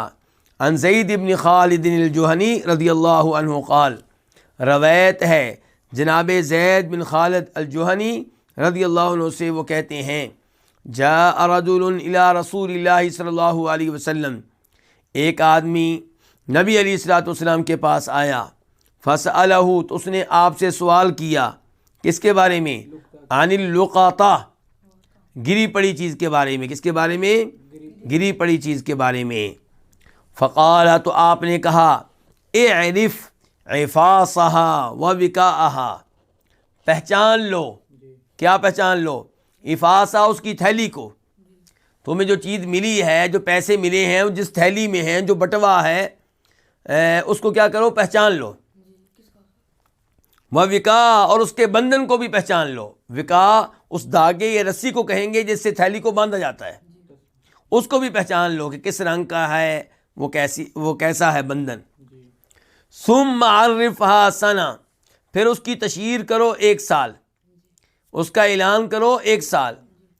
1 سال تک آپ نے اعلان کرنا ہے. کہاں پہ؟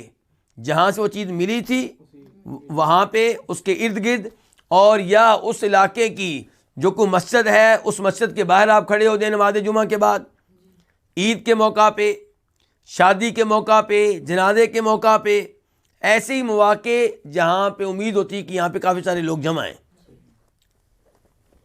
اور موجودہ زمانے میں جدید سہولیات سے فائدہ اٹھایا جائے، واٹس ایپ گروپوں کے ذریعے، ٹویٹر کے ذریعے اعلان کیا جا سکتا ہے، نیوز پیپر میں اعلان دیا جا سکتا ہے، ٹی وی چینلز پہ اعلان دیا جا سکتا ہے. تو فرمائے اعرف عفاصها، اس کی تھیلی کو پہچان لو، ووکاء، اس کے بندھن کو. قال عرفها ثم عرفها سنہ، قال نہیں یہاں پہ، ثم عرفها سنہ، پھر اس کی تشہیر کرو کتنے عرصے کے لیے؟ 1 سال کے لیے. فإن جاء صاحبها، اگر اس کا مالک آ جائے، یعنی کہ اگر اس کا مالک آ جائے اعلان کے نتیجے میں تو اچھی بات ہے، بڑی عمدہ بات ہے، مسئلہ حل ہو گیا. وإلا، ورنہ فشأنک بها، ورنہ اس کی حالت کو کیا کرو؟ ورنہ تم لازم پکڑو اس کے حال کو اس کے ساتھ. کیا مطلب؟ ورنہ تم اس کے مالک ہو. مراد کیا ہے؟ ورنہ تم اس کے مالک ہو، تم اس میں تصرف کرو، تم اس کے ساتھ جو کرنا چاہتے ہو کر لو. اور مزید وضاحت آئندہ روایت سے آ رہی ہے کہ آپ اس کو اب استعمال کر سکتے ہیں. آپ اس کے عارضی طور پہ مالک بن گئے ہیں، لیکن آپ استعمال کر چکے ہیں، اس کے بعد مالک پہنچ جاتا ہے تو اب آپ اس کی قیمت ادا کریں گے. آپ اس کو استعمال کر چکے، اب آپ کیا ادا کریں گے؟ قیمت. قال، قال کا معنی کیا ہے؟ اس آدمی نے کہا، کس نے؟ وہی تو سوال کرنے کے لیے آیا تھا جس نے پہلے سوال کیا تھا گری پڑی چیز کے بارے میں. وہ کہتا ہے فضالۃ الغنم، گم شدہ بکری کے بارے میں کیا حکم ہے؟ گم شدہ بکری کا کیا ہوگا؟ قال، تو آپ نے کہا ہی لکا، یہ بکری تمہاری ہوگی، او لاخیک، یا تمہارے بھائی کی ہوگی، او للذئب، یا بھیڑیا کے لیے ہوگی. کیا مطلب ہے ان الفاظ کا؟ ان کا مطلب یہ ہے کہ اگر تم اس کو پکڑ لو تو اچھی بات ہے، ورنہ کیا ہوگا؟ بھیڑیا آ کے کھا جائے گا. تو اس لیے کیا کرو، اس کو پکڑ لو. پکڑ لو گے، اگر اس کا مالک پہنچ جائے تو اعلان وغیرہ کرو گے، مالک پہنچ جائے تو اچھی بات ہے. اور اگر مالک نہیں آتا تو بجائے اس کے کہ اس کو بھیڑیا کھا جائے، تم اس کو استعمال کر سکتے ہو 1 سال اعلان وغیرہ کرنے کے بعد. چلیں جی، اس کے بعد قال، اس آدمی نے کہا فضالۃ الابل، گم شدہ اونٹ کا کیا حکم ہے؟ قال، تو آپ نے کہا ما لک ولہا، تمہیں اس سے کیا لگے؟ واو یہاں پہ حالیہ ہے. تمہیں کیا ہے اس حال میں کہ اسے، یعنی کہ معنی مفہوم کیا بنا کہ تمہیں اس کے ساتھ کیا لگے، تمہارا اس سے کیا تعلق؟ گم شدہ اونٹ کے ساتھ تمہارا کیا تعلق ہے؟ معاہا سقاؤہا وحداؤہا، اس کے ساتھ سقاؤہا، اس کا مشکیزہ ہوتا ہے. مشکیزہ کس کو کہتے ہیں؟ یعنی کہ چمڑے کا وہ برتن جس میں پانی ڈالتے ہیں. تو یہاں پہ اونٹ کا مشکیزہ کیا ہے؟ اس کا پیٹ. ان کو اس کا پیٹ میں پانی کی ٹینکی کافی وسیع ہوتی ہے. تو معاہا سقاؤہا، فرمایا اس کے ساتھ ہے اس کا مشکیزہ، وحداؤہا، اور اس کا جوتا. جوتے سے مراد کیا ہے؟ اس کے جو کھور اور پاؤں ہیں تو وہ ان پہ چلے گا، اس کو کوئی مشکل پیش نہیں آتی، نہ کھانے پینے کے لحاظ سے کوئی مشکل ہے، نہ چلنے پھرنے کے لحاظ سے، تو اس کو پکڑنے کی ضرورت نہیں ہے. فرمایا ترید الماء، وہ پانی پہ آ جائے گا، یہاں پہ پانی ہوگا وہاں پہ وہ پانی آ کے پانی پی لے گا. وتأکل الشجر، اور وہ درخت کیا ہوگا؟ کھا پی لے گا، درختوں سے کھا پی لے گا. حتیٰ یلقاہا ربہا، یہاں تک کہ اسے مل جائے گا اس کا مالک، یہاں تک کہ اس کا مالک اس تک پہنچ جائے گا. یعنی کہ اسے پکڑنے کی ضرورت نہیں ہے، کیونکہ وہ کھانے پینے میں تمہارا محتاج نہیں ہے، اس کے مرنے کا خطرہ نہیں ہے، اور اس کے اوپر عام طور پہ حملہ بھی نہیں ہوتا. تو وہ چلتا پھرتا رہے گا، پانی وہ خود ہی پی لے گا، درختوں سے پتے وہ خود ہی کھا پی لے گا، یہاں تک کہ اس کا مالک اس تک پہنچ جائے گا. وفی روایت لہما، اور ان دونوں کی ایک روایت میں، کن دونوں کی ایک روایت میں ہے؟ بخاری مسلم کی دونوں کی روایت میں ہے. قال، آپ نے کہا عرفھا سنہ، اس چیز کے بارے میں اعلان کتنے عرصے کے لیے کرو؟ 1 سال کے لیے. ثم اعرف وکاءھا وعفاصھا، پھر پہچان لو اس کے بندھن کو، وعفاصھا، اور اس کی تھیلی کو. ثم استنفق بھا، پھر اس کو خرچ کر لو. فإن جاء ربها، اگر اس کا مالک آ جائے، فأدیھا الیہ، تو یہ چیز اس کے حوالے کر دو، اس کو دے دو. کیا مطلب؟ جب تو آپ تو استعمال کر چکے ہیں، یعنی کہ اگر آپ استعمال کر چکے ہیں پھر اس کی قیمت ادا کرو. جی، اس کے بعد باب نمبر 11، لقطۃ الحرم، حرم کی گری پڑی چیز کے بارے میں یہ باب ہے. یعنی کہ مکہ کے حرم کے ایریے میں اگر آپ کو کوئی گری پڑی چیز ملتی ہے تو اس کا کیا حکم ہے. حدیث نمبر 1349، 1349 میم. اس حدیث کو روایت کرنے والے امام کون سے؟ امام مسلم.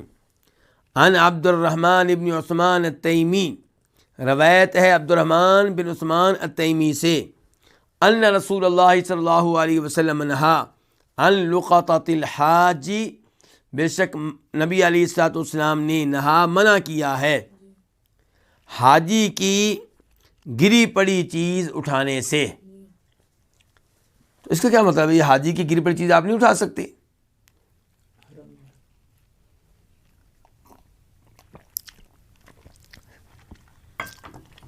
اس کا معنی یہ ہے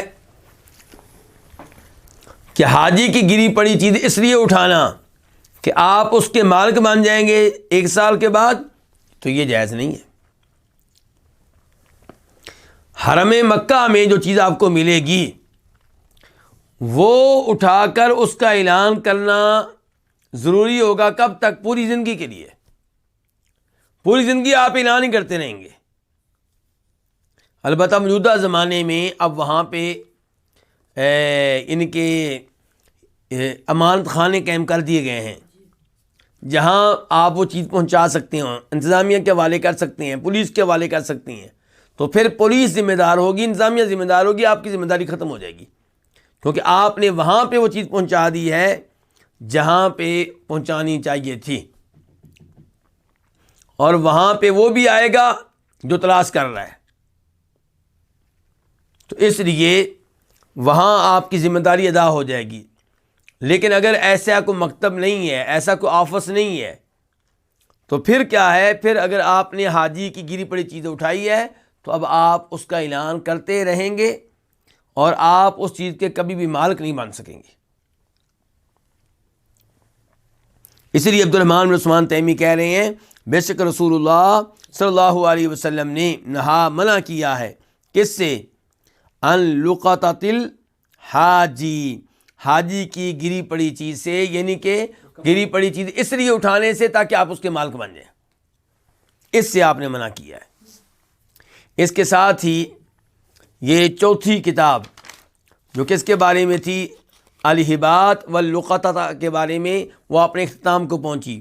چوتھی کتاب کیا تھی؟ الہبات، ہبا کے بارے میں اور گری پڑی چیز کے بارے میں۔ اب ہم منتقل ہوتے ہیں 5ویں کتاب کی طرف، الکتاب الخامس۔ یہ کیا ہے؟ المظالم والغصب۔ 5ویں کتاب مظالم کے بارے میں ہے۔ مظالم کس کی جمع ہے؟ یہ مظلمہ اور مظلمہ کی جمع ہے۔ مظلوم کا حق، مظلوم کا حق، وہ چیز جو کسی مظلوم کی ہے اور آپ نے ظلم کے طور پہ اٹھائی ہے، ظلم کے طور پہ لی ہے، تو ان چیزوں کے بارے میں یہ باب ہے۔ تو 5ویں کتاب المظالم، مظلوم کی چیز کے بارے میں، والغصبی، اور کسی کی کوئی چیز چھین لینے کے بارے میں۔ پہلے نمبر پہ باب کیا؟ باب الظلم ظلمات یوم القیامہ، کہ ظلم جو ہے وہ کئی تاریکیاں بن جائیں گے۔ کب؟ قیامت کے دن۔ یہ جو آپ دنیا میں کسی پہ ظلم کرتے ہیں، یہ ظلم آپ کے لیے تاریکی بن جائے گا قیامت کے دن۔ روشنی نہیں ملے گی جس روشنی کے نتیجے میں آپ جنت میں پہنچ سکیں، بلکہ یہ ظلم تاریکی کا سبب بن جائے گا روز قیامت۔ اس لیے کبھی بھی کسی پہ کسی بھی شکل میں ظلم نہ کریں۔ حدیث نمبر 1350، 1350 میم۔ اس حدیث کو روایت کرنے والے امام کون سے؟ امام مسلم۔ عن جابر بن عبداللہ، روایت ہے جناب جابر بن عبداللہ انصاری رضی اللہ تعالیٰ عنہما سے، ان رسول اللہ صلی اللہ علیہ وسلم قال، کہ بے شک رسول اللہ صلی اللہ علیہ وسلم نے فرمایا، اتقوا الظلم، ظلم سے بچو، ظلم سے دور رہو، کسی پہ ظلم نہ کرو، یہ مراد ہے۔ اور ظلم کسی کا حق لے لینا، یا کسی کی بے عزتی کر دینا، کسی کی غیبت کرنا، کسی پہ تہمت لگانا، کسی کے مال پہ قبضہ کر لینا، کسی کا مال چوری کر لینا، کسی سے رشوت لینا، یہ سب یعنی کہ ظلم کی مختلف شکلیں اور صورتیں ہیں۔ تو آپ نے فرمایا اتقوا الظلم، ظلم سے بچو، فإن الظلم ظلمات یوم القیامہ، کیونکہ ظلم جو ہے یہ قیامت کے دن کئی تاریکیاں بن جائیں گی۔ قرآن حکیم میں اللہ تعالیٰ فرماتے ہیں منافقوں کے بارے میں کہ وہ شروع میں مومنوں کے ساتھ ساتھ چل رہے ہوں گے، کیونکہ بظاہر وہ کیا تھے؟ مسلمان تھے، تو وہ مسلمانوں کے ساتھ ساتھ چل رہے ہوں گے، بڑے خوش ہوں گے کہ چلیں ہمارا بھی کام بن رہا ہے، کلمہ تو ہم نے بھی پڑھ ہی لیا تھا۔ تو اللہ تعالیٰ کہتے ہیں وہ کہیں گے مومنوں سے، کیا کہیں گے؟ انظرونا، ہمارا انتظار کرو، تم آگے آگے جا رہے ہو روشنی میں، ہمارا انتظار کرو، نقتبس من نورکم، ہم بھی تمہاری روشنی میں سے کچھ لے لیں۔ تو ان سے کیا کہا جائے گا؟ ارجعوا وراءکم، اپنے پیچھے جاؤ، فالتمسوا نورا، تو تم مستقل طور پہ اپنے لیے نور تلاش کرو، روشنی تلاش کرو، کیونکہ جیسے ہمارے سامنے روشنی ہے اور ہم اس روشنی سے فائدہ اٹھاتے ہوئے آگے بڑھ رہے ہیں، تو تم بھی ایسی روشنی پیچھے جا کے لے کر آؤ جہاں سے ہم لے کر آئے ہیں۔ فضرب بینہم، فضرب بینہم، ہاں، تو ان کے درمیان ایک دیوار قائم کر دی جائے گی جس میں کیا ہوگا؟ دروازہ ہوگا۔ تو کہنے کا مطلب یہ ہے کہ جیسے وہ دنیا میں مسلمانوں کا مذاق اڑاتے ہوئے کہا کرتے تھے اپنے بڑوں سے کہ مسلمانوں کے ساتھ تو ہم سے دھوکہ دینے کے لیے، اصل میں ہم تمہارے ساتھ ہیں، تو اللہ تعالیٰ نے کہا ہے نا قرآن کریم میں کہ یہ مذاق اڑاتے ہیں، اللہ تعالیٰ ان کا مذاق اڑائے گا۔ تو اب یہ ان کا مذاق ہو رہا ہے کہ یہ مومن کہیں گے جاؤ پیچھے جاؤ، وہاں سے نور لے کر آؤ، روشنی لے کر آؤ، پیچھے جائیں گے تو کچھ نہیں ہوگا۔ تو فرمایا الظلم ظلمات یوم القیامہ، یہ ظلم جو ہے قیامت کے دن کیا بن جائیں گی؟ کئی تاریکیاں بن جائیں گی، یعنی کہ ظالم کو اس ظلم کا بدلہ دینا پڑے گا اور اسے سزا ملے گی اس کی۔ واتقوا الشح، دوسری نصیحت آپ نے یہ فرمائی کہ شح سے دور رہو۔ پہلے کیا کہا تھا؟ کس سے دور رہو؟ ظلم سے۔ دوسرے نمبر پہ کیا فرما رہے ہیں؟ شح سے۔ شح کس کو کہتے ہیں؟ شح کے کئی معنی بیان کیے گئے ہیں۔ ایک معنی بیان کیا گیا ہے انتہا درجے کی کنجوسی۔ شح کا ایک معنی کیا ہے؟ انتہا درجے کی کنجوسی۔ دوسرا معنی یہ بیان کیا گیا ہے کہ شح اس کنجوسی کو کہتے ہیں جس کے ساتھ ساتھ حرص ہو، لالچ ہو، یعنی کہ آپ لوگوں کا مال ان کو دے نہیں رہے، لیکن مزید مال کی آپ کو لالچ ہے، مجھے اور مل جائے، مجھے اور مل جائے۔ تو فرمایا واتقوا الشح، شح سے بچو، کنجوسی، انتہائی کنجوسی سے بچو، یعنی کہ زکوٰۃ ادا کرتے رہو، غریبوں کے حقوق ادا کرتے رہو، بیوی بچوں کا جو حق ہے وہ ادا کرتے رہو، اتنے کنجوس نہ بنو کہ تم زکوٰۃ ہی ادا نہ کر سکو، فطرانہ ادا نہ کر سکو، بچوں کو ان کا جو خرچہ ہے وہ بھی نہ دے سکو۔ فَإِنَّ الشُّحَ أَهْلَكَ مَنْ كَانَ قَبْلَكُمْ، فرمایا شح سے بچو، انتہائی درجے کی کنجوسی سے بچو، کیونکہ شح نے، انتہا درجے کی کنجوسی نے اہلک ہلاک کر دیا من کان قبلکم، ان لوگوں کو جو تم سے پہلے تھے، پہلی امتیں اس شح کی وجہ سے، انتہا درجے کی کنجوسی کی وجہ سے، یا ایسی کنجوسی کی وجہ سے جس میں حرص ہوا کرتی تھی، اس کی وجہ سے پہلی قومیں ہلاک ہو گئیں، اس شح نے ان کو ہلاک کر کے رکھ دیا۔ تفسیر کیا ہے؟ حملہم، ان کو آمادہ، اس نے ان کو آمادہ کیا، کس نے؟ کنجوسی نے، انتہائی درجے کی کنجوسی نے ان کو آمادہ کیا اعلیٰ اس بات پہ کہ انسفکوا دماءہم، کہ انہوں نے اپنے خون بہائے، مال کی لالچ میں انہوں نے کیا کیا؟ قتل کیے انہوں نے خون بہائے، واستحلوا محارمہم، اور انہوں نے اپنے محارم کو حلال کر لیا۔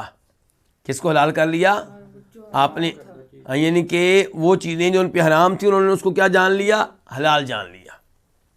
تو یہ نتائج ہوتے ہیں کس کے؟ انتہائی کنجوسی کے اور انتہائی لالچ کے۔ ابو داؤد شریف میں اسی سے ملتی جلتی روایت آئی ہے، اس میں کیا ہے؟ ایاکم والشح، انتہائی کنجوسی سے کیا کرو؟ بچو، اس سے دور رہو۔ فإنہ اہلک من کان قبلکم، اس نے ان لوگوں کو ہلاک کر دیا جو تم سے پہلے تھے۔ تفسیر کیا ہے؟ امرہم بالبخل، اس شح نے ان کو کنجوسی کرنے کا حکم دیا تو انہوں نے کنجوسی کی۔ وامرہم بالقطیعۃ، اور اس شح نے ان کو حکم دیا رشتہ داریاں توڑنے کا تو انہوں نے اپنی رشتہ داریاں توڑ ڈالیں، اور اس نے ان کو حکم دیا گناہوں کا تو انہوں نے گناہ کیے۔ تو یہ ہوتا ہے انتہائی کنجوسی کا نتیجہ، انتہائی زیادہ مال کی لالچ کا نتیجہ۔ اس کے بعد کیا ہے جی؟ اس کے بعد باب نمبر 2، وہ کیا باب ہے؟ باب تحریم الظلم، ظلم کا کیا ہونا؟ حرام ہونا۔ ظلم کیا ہے؟ یہ حرام ہے، حلال نہیں ہے۔ اس بارے میں کتاب کے مؤلف کہتے ہیں، آپ حدیث نمبر 13 دیکھ لیں، اور وہ حدیث قدسی ہے۔ حدیث قدسی کس کو کہتے ہیں؟ جس حدیث میں بندوں سے نبی علیہ الصلوۃ والسلام کی بجائے خود اللہ رب العزت مخاطب ہوتے ہیں، اس کو کیا کہتے ہیں؟ حدیث قدسی۔ تو اس حدیث قدسی میں کیا ہے؟ یا عبادی انی حرمت الظلم علی نفسی، بے شک میں نے اپنے آپ پہ ظلم کو کیا کر دیا ہے؟ حرام کر دیا، میں کسی پہ کوئی ظلم نہیں کروں گا۔ اور آگے جا کے الفاظ آئے ہیں، اس لیے تم بھی ایک دوسرے کے اوپر ظلم نہ کرو۔ اس حدیث میں الفاظ آئے ہیں کہ اے میرے بندو، میں نے اپنے آپ پہ ظلم حرام کر دیا کہ میں کسی پہ ظلم نہیں کروں گا، اور اس کے بعد الفاظ ہیں کہ تم بھی آپس میں ایک دوسرے کے اوپر ظلم نہ کرو۔